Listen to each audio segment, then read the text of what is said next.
Hello and welcome to the Cryptocurrency News channel. Today we're going to go over the difference between staking and yield farming. Now, many people have been asking what is the difference, what are the risks, and which one's better for me. Now, we'll go over all of these in this segment. Staking is basically an on-chain thing. There's generally not a lot of smart contracts involved, and the only risk you take when staking is essentially the asset that you're staking going down. Now, the risk kind of involves whether you need to lock the asset or not. In some cases of staking, like VET and Cardano, you do not actually need to lock the asset when you stake. You can actually you can always just sell whenever you want to, and those are lesser risk. Basically, you have to hold the coin at either an exchange that supports staking or in a wallet that supports staking. For Vechain, Atomic Wallet, Vechain Tor, etc., all support it. For Cardano, Daedalus, Yoroi, CC Vault, Nami, they all support Cardano staking to delegation pools. Atomic also supports delegation for Cardano pools, but it kind of sucks. So I would definitely suggest using Yoroi, Nami, CC Wallet, or Daedalus for Cardano staking. Sometimes staking also gives you extra rewards. For instance, Sunday Swap or Occam Razor type Sunday Swap or OCC. Sometimes you have to trade part of your ADA rewards for those, like OCC, but sometimes you can get both, like the Sunday Swap rewards. And those don't really there's no chance of impermanent loss or really any chance of like any rug pulls aside from the asset you're staking going down. Now, some staking like ICX and Band do require you to lock. Now, there's no chance of really any rug pulls there. However, there is a chance that the asset suddenly crashes or suddenly spikes, and if you want to sell, you can't actually sell because it takes 21 days or it takes 14 days or however to actually unlock your coins so you can move them to an exchange so you can sell. So there is that risk of you missing the top or you waiting until the bottom because it's locked for 2 weeks. So, and I can't really tell you which is which. Staking rules differ from coin to coin, so you just have to look out for yourself. I know VET and Cardano does not have a staking lockup period.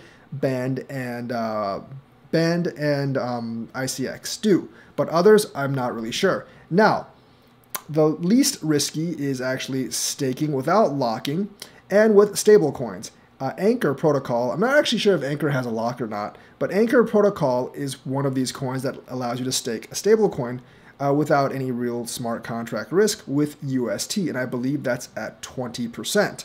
Now, if you can get high double digits on stablecoin stake, not high, like low double digits, like 10 or more percent in APR in terms of stablecoin staking, that is a winner. That's kind of like almost you putting money in the bank and getting 12% interest. Unfortunately, getting 12% interest does not exist in this world, so that's how much better it is. Anchor, I believe, is around 20%. So that is probably the best option if you're looking for low risk and decent yield rewards. 20%, obviously not comparable to some of the farming yield rewards, but still quite good for a stablecoin stake on UST and Anchor. UST actually utilizes a lot of different staking rewards to get you that 20%, but that really doesn't matter because you actually get that 20% in UST. And that is, if you're looking for solid low risk staking rewards, that's what I would actually suggest, UST and Anchor. It seems pretty good. Obviously, there's the chance that Anchor falls through, or not Anchor, but UST falls through, but I don't think that's very, very likely. It's an algorithmically backed stablecoin, and I don't think it's just going to fall flat on its face.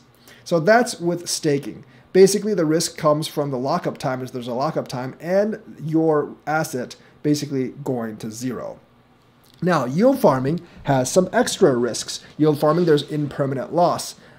Because you're dealing with a pair. If one half of the pair drops dramatically in price, you're going to have to sell the other half of the pair to actually bring the lock up on the pair that's dropped in price until they're two equal. yield farming depends on both sides actually being equal in dollar value. So for instance, if you have, let's just say Cardano USD. USD is not going to drop, but if Cardano drops, the value of your USD is going to be greater than your value of your Cardano. So you have to sell the USD for Cardano. And if you have to withdraw it anytime along that line while the price is still there, you're going to have less USDs, which means the overall value of your portfolio is going to go down. Now, for a pair that's crypto, you want a pair that's fairly stable. You want a pair that moves up or down together. Otherwise, you're going to have a lot of impermanent loss. And that's what impermanent loss is. Because you're dealing with smart contracts, there is always the chance of a smart contract pull. And we've seen many of those actually happen. AMMs, automatic market makers, don't quite get pulled as much, but there have been contracts that have been exploited. So yield farming is definitely the riskier of the two when it comes to yield. Now, being riskier, generally it does have higher yield. And yes, the percentage yield does correlate with the risk. Generally in yield farming, unless you're just going for crazy yield, and it depends what your risk tolerance is, the larger amount that's actually staked in the liquidity pool, the safer it is. Now, sometimes it gets kind of saturated, so the larger liquidity pools may not have as much APR as the smaller liquidity pools. And you always run the chance of impermanent loss because all cryptos are kind of volatile. Now, you can avoid this by stablecoin yield farming, and then you only really have the risk of the contract being pulled. But generally, those yields aren't quite as high. One example of this is Platypus Finance. Now, Platypus Finance is Beaver Duck Finance, and they essentially are fairly new, so there's always a risk that it can be pulled. But they go up to roughly 60-80% APR on USDT. So essentially, that's a stablecoin pair that's really not going to result in any impermanent loss for you.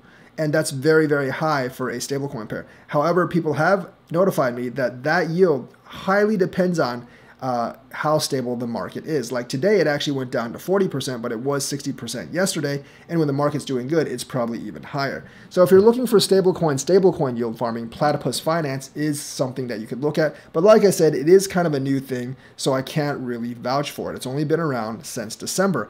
And platypuses are beaver ducks, and I'm not really sure of the honor of beaver ducks. But other yield farming, like VET VEX, involves two pairs that are volatile. So VET, if VEX goes up more than VET, your AMM will automatically sell the VEX into VET and you'll have more VEX. If VET goes up further faster than VEX, you will sell the VEX and essentially you will have to sell the VET, get more VEX. If VX goes up more than VET, you'll have to sell the VX to get more VET. So it balances it out. So sometimes you'll have impermanent loss on both sides, but the candle can swing both ways. So you'll just have to really look, you basically just have to hope that one of them doesn't go close to zero. So there's risk on both sides, obviously. However, generally the yield farm percentages are much greater. And generally the higher the impermanent risk loss, the higher the yield. Like VEX VET is generally okay. It offers you about 63% yield. One of my favorites in this category is Elrond and Meyer, which if you lock, which is another layer of risk, you can actually get about 200 APR. Now that's not 10,000 APR, but 200 APR is still pretty darn good.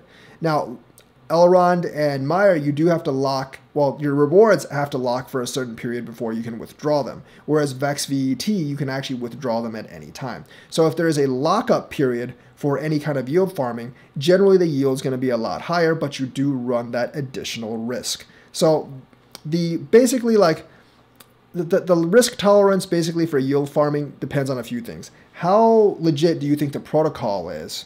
How much liquidity is actually in the pool? Is there a lockup period? And how volatile are the two sides of the pair?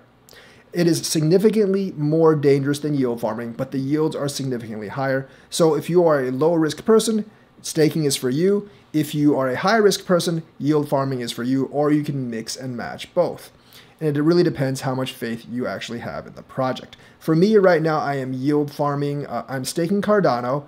I'm getting Sunday Swap rewards. I will be staking Sunday Swap and Cardano sooner or later. And I am basically yield farming VET right now with the VEX pair. And I plan to keep on farming VET into the future. So that's where I am right now. I'm a little bit more risky. on that side, so I actually will go with yield farming long term. But if you go with Anchor Protocol and staking long term, I don't blame you. So that's the difference between staking and yield farming. I hope you enjoyed this video. Like and subscribe, hit that bell notifications button, and I will see you next time.